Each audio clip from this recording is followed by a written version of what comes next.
आप संभल कर बैठिए। अनुभव सिद्ध यदि आप कहें कि कुछ बताइए, हम शास्त्र वेद नहीं सुनना चाहते हैं।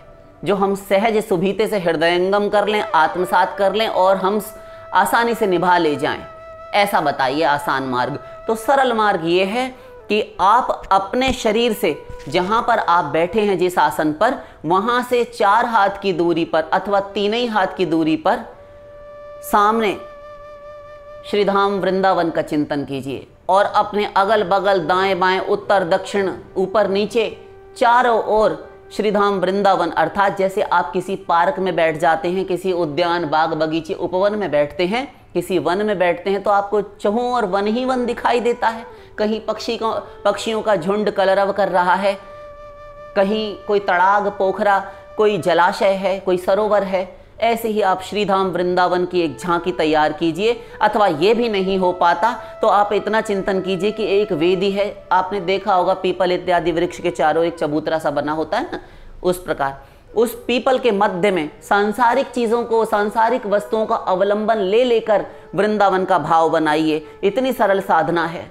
तो उस पीपल के मध्य में, पीपल के स्थान पर अपनी भावना से, अपनी मनः कल्पित मानसिक कल्पना से एक दिव्य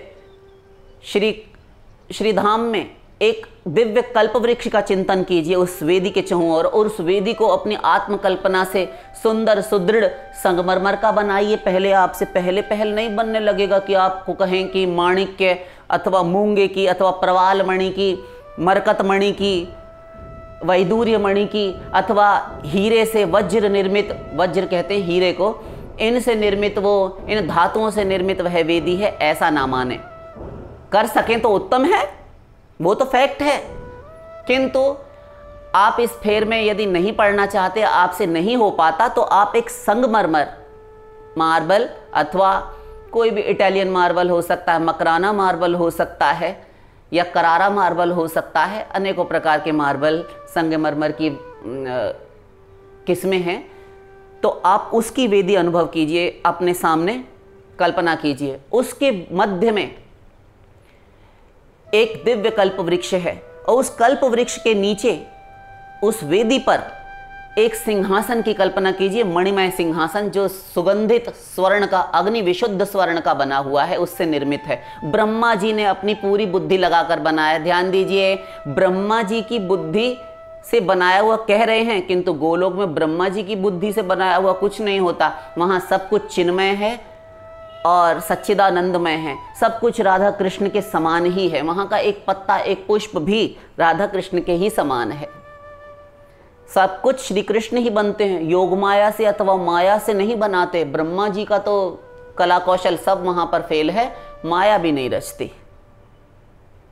जैसे ये 14 लोक त्रिलोक माया ने रचे हैं ना, वहां नहीं है, वहां केवल श्री कृष्ण ने रचा है, वही सब कुछ बनते हैं। रचा क्या है?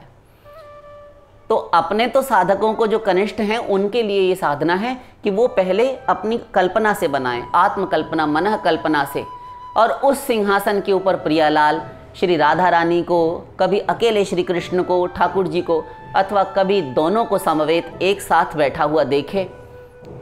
वे परस्पर एक दूसरे को भी देख रहे हैं, कभी कभी अपने अमृतवर्षी नेत्रों से मुझे भी निहार रहे हैं, और फिर वे एक दूसरे को भी नहीं देख रहे, वो केवल मुझे ही देख रहे हैं, मानो वे प्रेम से मुझे पी जाएंगे। इतना प्रेम है उनका। राधा रानी ने अपना आंचल संभाल रखा है और लज्जा से कुछ उनके नेत्र सलज्ज होकर थोड़ी तिरछी चितवन है, और वो घूंघट को, अपने आंचल को, अंचल से उन्होंने मुख आधा आधा लगभग ढक रखा है। श्री कृष्ण उनको बार बार तंग कर रहे हैं। एक हाथ में उनके मुरली है, एक हाथ से राधा रानी का कर कमल उन्होंने पकड़ रखा है। प्रियालाल मेरे सामने बैठे हैं। अष्ट महासखियां, मंजरियां, लवंग मंजरी, मंजुलाली मंजरी, ये समस्त जो मंजरियां हैं ये राधा रानी की निज सखी हैं, पाल्य दासियां हैं। वे ऐसा मानती हैं, मंजरियां मानती हैं। राधा रानी किसी को, वहां कोई दासी पद है नहीं। वे इस अभिमान में रहती हैं कि हम राधा रानी की पाल्य दासी हैं। तो वे मंजरियां भी खड़ी हैं। अष्ट महासखियां, ललिता जी, विशाखा जी, चंपकलता, इंदुलेखा, ये सारी सखियां हैं। कोई चंवर डुला रही हैं, कोई व्यजन बीजना कर रही हैं, पंखा डुला रही हैं। कोई इत्र और गुलाब जल की झारी लिए हुए खड़ी हैं और बार बार कुछ कुछ फूहियाँ, कुछ कुछ बिंदुएं उनके ऊपर बरसा देती हैं। कोई राधा रानी के वस्त्र ठीक कर रही हैं।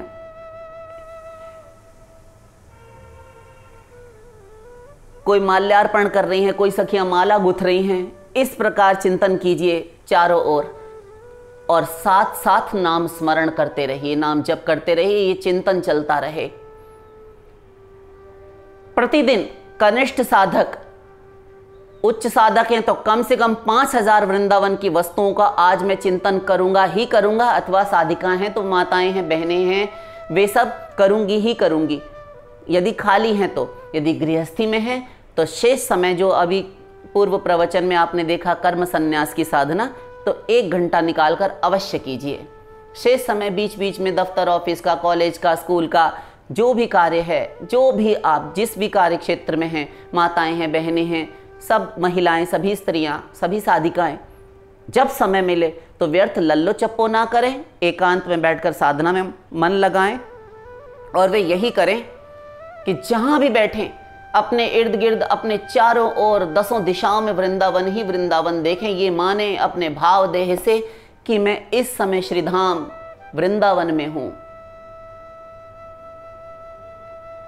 और वृंदावन में ही वहां सामने उस वृक्ष के नीचे प्रियालाल दोनों खड़े हुए हैं अथवा सिंहासनस्थ हैं, सिंहासन पर विराजमान हैं। दिव्य सिंहासन जिस पर छत्र तना हुआ है, अमृतवर्षी छत्र है, चंद्रमा के समान दुग्ध धवल श्वेतिमा, श्वेत श्वेत मोतियों की झालरें उस छत्र के चारों ओर लगी हुई हैं। चारों ओर से सखियां उन्हें घेर कर खड़ी हैं, गौएं चारों ओर से घेर कर खड़ी हैं इत्यादि। ये कमलों पर भ्रमर गुंजार कर रहे हैं, ये श्वेत, ये पीले कुमुद कमल, ये कलहार, उत्पल, ये अरविंद, ये नीरज,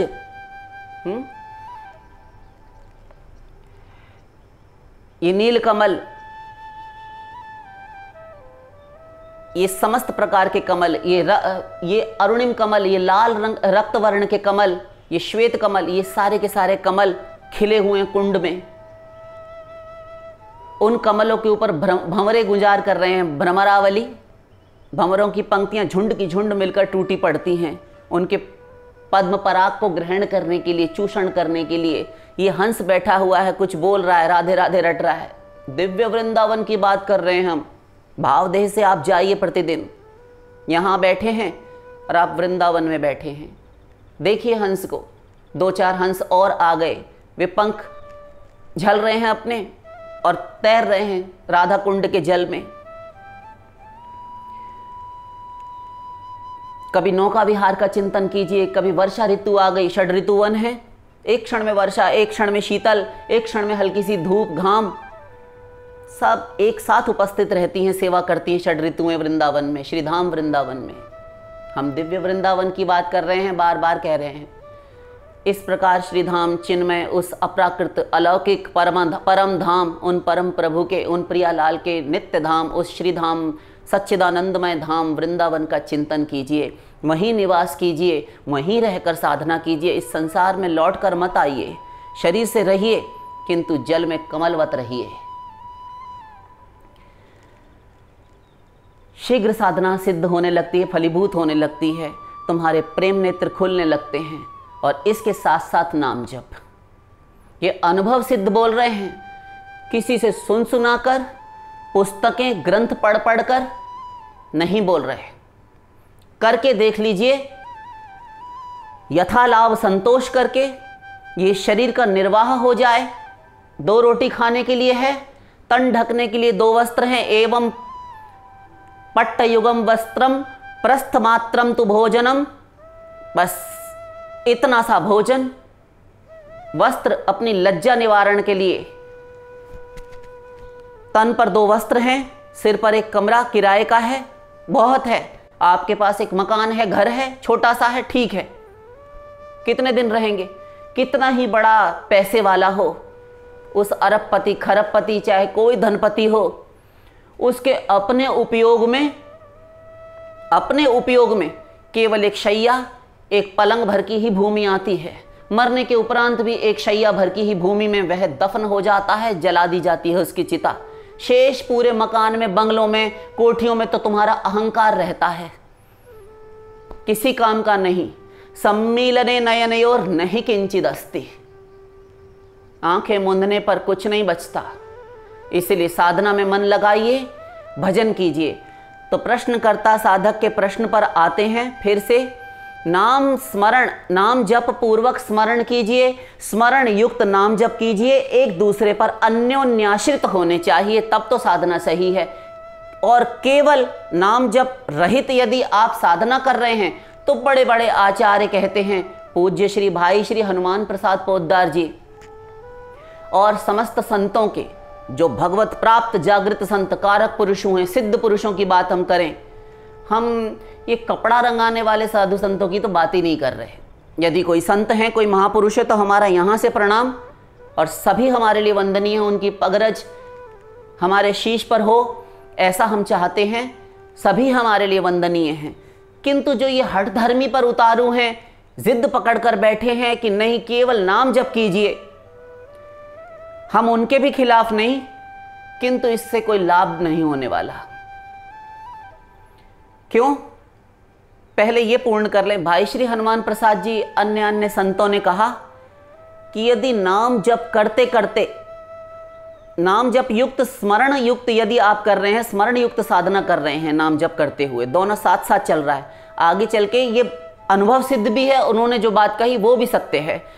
आप पाएंगे कि जब आप करते करते कुछ महीनों में, जिसका जैसा अभ्यास है, जिसकी जितनी तीव्रता से गति है, जितनी स्पीड में वो आगे चल रहा है साधना में, तो जब वो प्रवेश करता है तो वो पाता है कि जब समाधि के लक्षण प्रकट होने लगते हैं, आनंदातिरेक से अश्रु आने लगते हैं, पुलक कंप स्वेद इत्यादि होने लगते हैं, ये लक्षण प्रेम के सात्विक भाव हैं, रोमांच इत्यादि जब ये होने लगते हैं ना, तो नाम जप अपने आप छूट जाता है, क्योंकि होठ बंद हो जाते हैं, ये तालू से जीभ, ये जो रसना है, ये जो जबान है आपकी, सट जाती है, चिपक जाती है।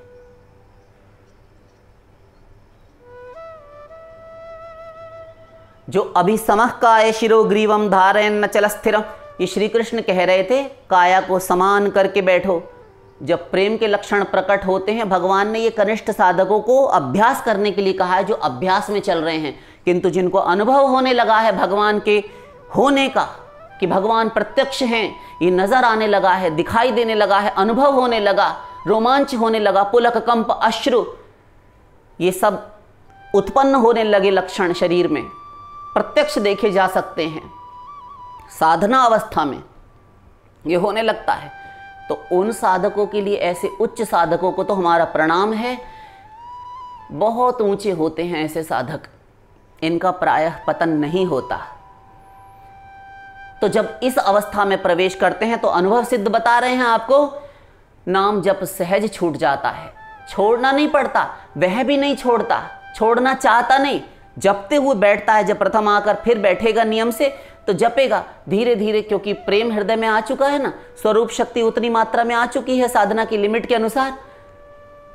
तो जब उसको श्रीधाम वृंदावन के दर्शन होते हैं, प्रभु को अपने हृदय देश में, अपनी प्रेम समाधि में देखता है, तो बस रुआस छूटती है, ये अश्रु, ये हृदय फटने लगता है प्रेम के कारण, नाम छूट जाता है। यहां पर दोष नहीं है, यहां दोष नहीं है नाम छूटने का। तो अब 2-4 वाक्यों में खत्म करेंगे कि आप नाम जपिए, उत्तम है, क्योंकि नाम जप के बिना तो कोई साधना नहीं।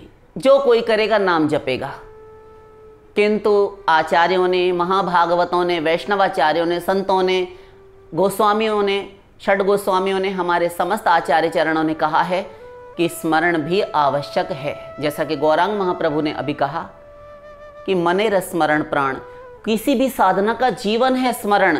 यदि आप स्मरण नहीं करते तो जैसे शरीर में से, इस शरीर इंद्रिय में से, इस देह में से प्राण उड़ गए तो ये शरीर किसी काम का नहीं। ऐसे ही साधना में से यदि आपने स्मरण को माइनस कर दिया तो आप मुख से तोता रटन बस रटते रहिए, राम राम राधे राधे, कृष्ण कृष्ण गोविंद गोविंद, हरि हरि नारायण नारायण कुछ नहीं होने का।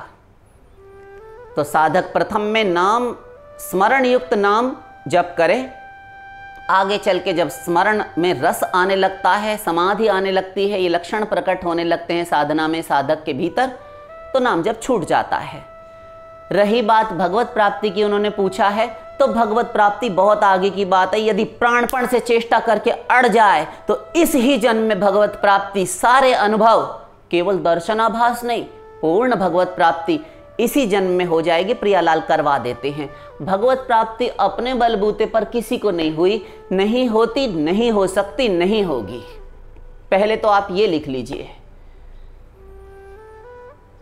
सर्वात्म समर्पण द्वारा भक्ति पूर्णता को प्राप्त होती है। नवदा भक्ति में 8 आपने कर लिए, श्रवणम, कीर्तनम, वैष्णव स्मरणम, पादसेवनम, अर्चनम, वंदनम, दास्यम, सख्यम, ये 8 भक्ति तो हो गई। बची नवधा भक्ति में से अंतिम सोपान आत्मनिवेदनम।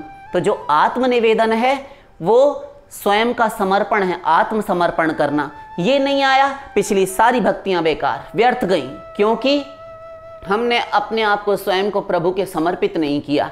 क्यों जी? ये समर्पित करना, आत्मनिवेदन करना, आत्मसमर्पण करना क्या होता है? प्रभु मैंने सब कुछ कर लिया, अब जो करे सो हरि करे, जो करें आप करें। अपने हाथ का क्रीड़ा मृग मुझे बना लीजिए, क्रीड़ा मृग, खिलौना। जैसे आप सूत्रधार हैं, उमा दारू जोशित की नाई, सब ही नचावत राम गोसाई।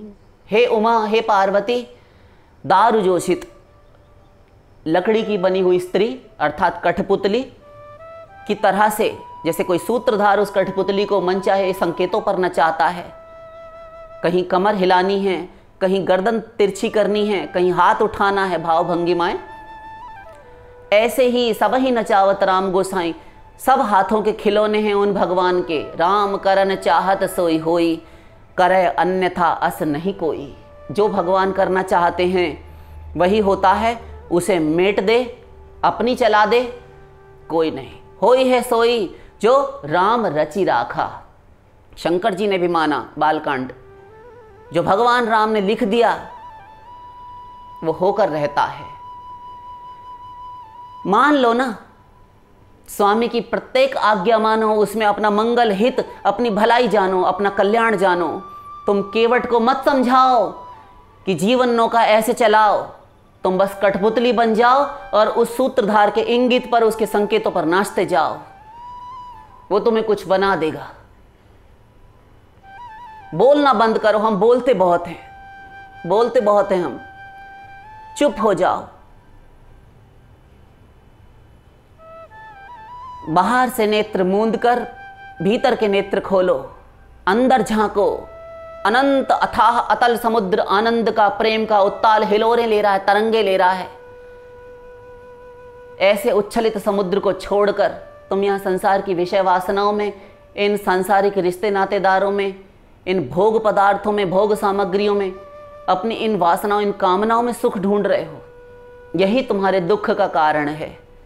एकांत में समय निकालिए और बैठकर सामने भगवान को विराजमान कीजिए, खड़ा कीजिए अथवा बैठाइए किसी भी भगवान की मुद्रा में। भगवान को किसी भी मुद्रा, किसी भी भाव भंगिमा से युक्त खड़ा हुआ अथवा बैठा हुआ माने और उनका स्मरण करे। वहीं उनका मानसिक उपचारों द्वारा पूजन करे, उनसे बातें करे, उनको अपना माने। इतनी सी ही साधना है। इसमें आपका साथ साथ मानसिक नाम जप चलता रहे।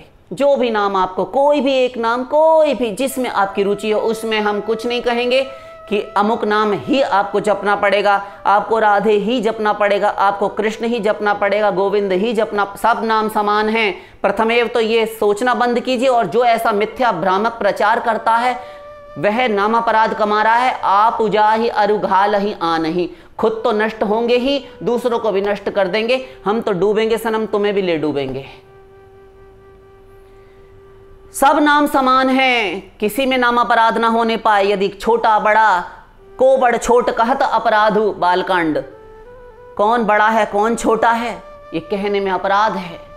एक इस चौपाई के एक चतुर्थ चरण में गोस्वामी जी ने नाम अपराध बता दिया।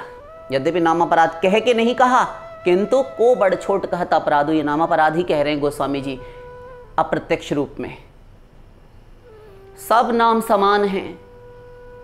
एक व्यक्ति के नाम हुआ करते हैं, किसी का नाम पुनीत है, किसी का संजू है, किसी का कुछ है, किसी का कुछ है।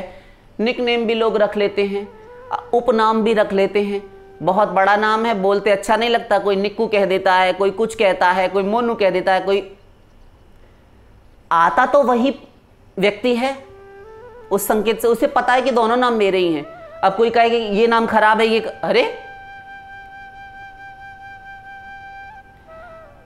सब एक हैं। जगत जननी कहो, जगदम्बा कहो, दुर्गा कहो, आदि भवानी कहो, हिमगिरी नंदिनी कहो, सिंह वाहिनी कहो, पराम्बा कहो, राजराजेश्वरी कहो, भगवती कहो, त्रिपुर सुंदरी कहो, बगलामुखी, धूमावती, छिन्न मस्तिका, मातंगी, तारा, राम कहो, कृष्ण कहो, गोविंद कहो, पुरुष कहो, जनार्दन कहो, पुरुषोत्तम कहो, भगवान कहो, हरि कहो, नारायण कहो, कुछ कहो, सब भगवान हैं। एक पर्सनैलिटी के इतने नाम हैं। जल, तोय, वारी, सलिल, अंब, पानी, वस्तु एक। अपराध क्यों कर रहे हो तुम? अपराध मत कीजिए। सत्यानाश मार रखा है इन तथाकथित संतों ने। कपड़ा रंगा कर बैठ गए, ज्ञान आया नहीं, प्रवचन झाड़ने चल दिए, पढ़ पढ़ कर किताबें शिष्य बना लिए। कुछ नहीं होगा इससे। सावधान रहिए, हमारी बात बुरी लगे वापस कर दीजिए। किंतु वो ही नाम सत्य है, हरे राम हरे कृष्ण ही लेना पड़ेगा, राधे ही लेना पड़ेगा। सुखदेव गोस्वामी ने मुकुटमणि ग्रंथ, समस्त ग्रंथ लिखकर वेद व्यास जी अशांत है, महाभारत लिख दिया। ये ब्रह्म सूत्र, एक वेद के 4 भाग, 555 सूत्र वेदांत ब्रह्म सूत्र, 17 पुराण, फिर 18वां पुराण श्रीमद् भागवत जी, महाभारत 1 लाख श्लोक, ये सब लिख दिया। उसके बाद में भी अशांत। राधा नाम विशेष रूप से नहीं लिखा। भागवत जी में सुखदेव जी ने कहीं राधा नाम नहीं लिया। तो क्यों जी? राधा नाम स्मरण मात्रेण समाधौ षाण्मासिकी भवेत, अथवा समाधि भवेत षाण्मासिकी, ऐसा कहा जाता है कि उनको राधा नाम के स्मरण मात्र से, उच्चारण मात्र से 6 महीने की समाधि लग जाती। नाम नहीं लिया तो वे अपराधी हो गए। जिनके स्मरण मात्र से, नाम मात्र से उन्हें समाधि हो जाती है, कितना प्रेम होगा। नहीं ले रहे तो उनकी भागवत नहीं मानी जानी चाहिए। सुखदेव जी को मानना बंद कर दें। क्यों जी? आपने राधे नाम क्यों नहीं लिया? हम आपको नहीं मानेंगे। आवे कोई? ये भोले भाले बालकों की दिमाग खराब करने वाले भ्रामक प्रचार हैं। इनके मिथ्या बुद्धि के प्रलाप हैं, भ्रमित बुद्धि के प्रलाप हैं। ये नहीं करना चाहिए। सब नाम समान है, सब रूप समान है, छोटा बड़ा कोई नहीं। आपको जिस नाम से काम है आप वो नाम ले लीजिए।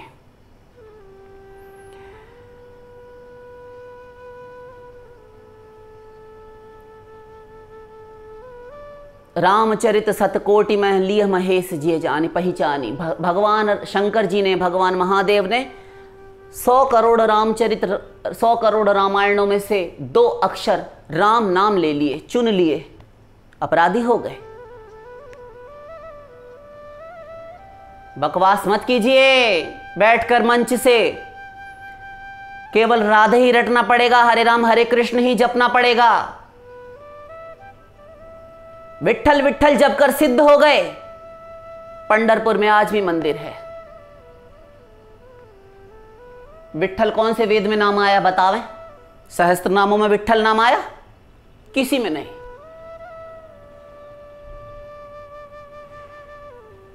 कनुआ बलुआ कौन से वेद शास्त्र में है? मैया यशोदा इस नाम से बुलाती थी, बलुआ और कनुआ। बलदाऊ को बलुआ और कनुआ। अब कनुआ क्या होता है? और वो आ रहे हैं, कोई अपराध नहीं। माता यशोदा भगवान शिव और ब्रह्मा की भी वंदनीय हैं। आवे कोई? एक तो तुम राधे नाम नहीं लेती, ऊपर से भगवान का भी नाम जो तुम ले रही है वो भी ठीक ठीक राम कृष्ण गोविंद कुछ नहीं लेती, तुम उनको कनुआ और बलुआ कह रही हो। ये कौन से शास्त्र वेद में लिखा है? अरे शास्त्र वेद, जहां प्रेम होता है वहां कोई नियम कायदा कानून नहीं। तो आप जो चाहे नाम लीजिए, पूरी छूट है। जो मन को प्रिय हो, जिससे आपकी भावनाओं के तार, संवेदनाएं जुड़ी हों, जो आपकी फीलिंग्स जुड़ी हों, आपको बहुत अच्छा उत्तम लगे, वो नाम लीजिए। मन चाह नाम बना लीजिए। यदेवम कम तदेवम खम, वेद कह रहा है।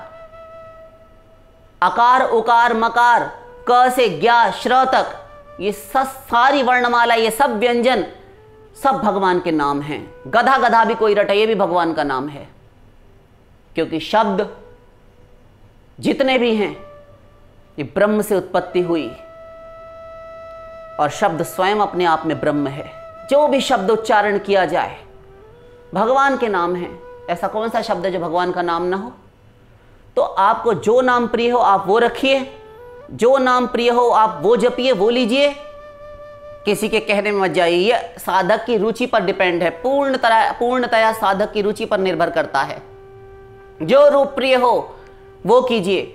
हमारा तो कहना है कि आपको जो प्रिय हो, आपको अपने चॉइस, अपनी पसंद के अनुसार जो आपको प्रिय लगे वो रूप बनाइए, वो लीला करवाइए, भगवत प्राप्ति हो जाएगी। लिख कर ले जाइए हमसे, हम लिख कर दे देते हैं, सदा संभाल कर रखिए।